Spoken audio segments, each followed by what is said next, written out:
Radhe Radhe students, कैसे हो आप सब? बेटा आई होप अच्छे होंगे। समर वैकेशंस को बहुत अच्छे से एंजॉय कर रहे होंगे।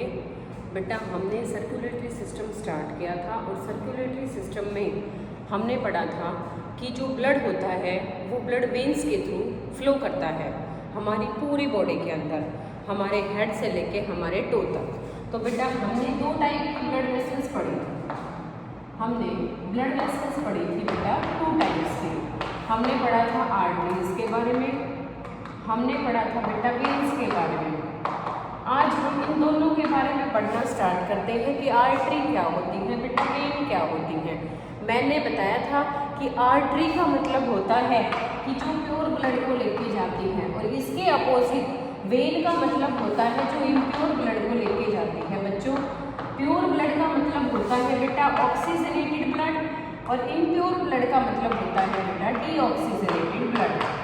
ऑक्सीजनेटेड का मतलब ऑक्सीजनेटेड, ऑक्सी का मतलब जिसमें ऑक्सीजन जाता है, और डीऑक्सीजनेटेड का मतलब जिसके अंदर कार्बन डाइऑक्साइड जाता है। कार्बन डाइऑक्साइड का कंटेंट ज़्यादा होने की वजह से हम इसको इम्प्योर का नाम दे रहे हैं, और इसमें ऑक्सीजन का कंटेंट ज़्यादा होने की वजह से हम इसको क्या कह रहे हैं, प्योर का नाम दे रहे हैं। अब हम बात करते हैं कि बेटा आर्टरीज और वेन के अंदर क्या होता है कि आर्टरीज कहाँ से ब्लड को लेके आती है, कहाँ तक लेके जाती है, वेन कहाँ से लेके आती है, कहाँ तक लेके जाती है। तो बेटा आर्टरीज में प्योर ब्लड फ्लो कर रहा है, तो आर्टरी ब्लड को कहाँ से लेके आएंगी, हार्ट से लेके। आर्टरीज का ब्लड फ्लो होता है बेटा हार्ट से सारे बॉडी पार्ट्स के अंदर, ये सारे बॉडी पार्ट्स के अंदर आर्टरीज लेके जाती है बेटा हार्ट से सारे बॉडी पार्ट्स में, ठीक है। क्योंकि प्योर ब्लड है तो इम्प्योर को तो बॉडी पार्ट्स में पहुंचाएंगे नहीं, प्योर ब्लड को पहुंचाएंगे सारे बॉडी पार्ट में और हार्ट से लेके जाएंगे।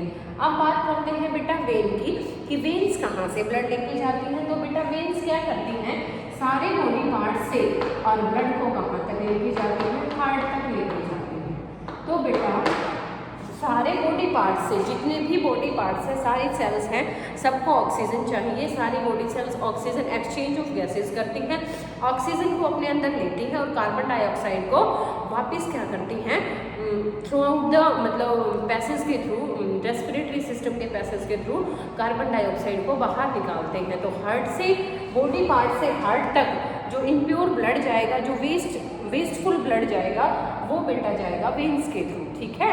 तो बेटा जो आर्टरीज होती हैं वो थिक होती हैं। कैसी होती हैं, थिक, मतलब उनकी जो लेयरिंग होती है वो बेटा थिक होती है, मोटी होती है। क्यों होती है, क्योंकि उनका जो प्रेशर है वो ज़्यादा होता है, प्योर का प्रेशर ज़्यादा है इम्प्योर से। और वेन्स जो होती है वो बेटा थिक होती है, क्योंकि उनके अंदर क्या होता है, प्रेशर कम होता है। तो बेटा हमने पढ़ा आर्टरीज क्या होती हैं, वेन क्या होती है, ऑक्सीजनेटेड ब्लड का मतलब क्या है, डीऑक्सीजनेटेड का मतलब क्या है, वेन्स कहाँ से कहाँ तक लेके जाती हैं, और जो आर्टरीज है वो कहाँ से कहाँ तक लेके जाती हैं। बेटा आज के लिए इतना ही।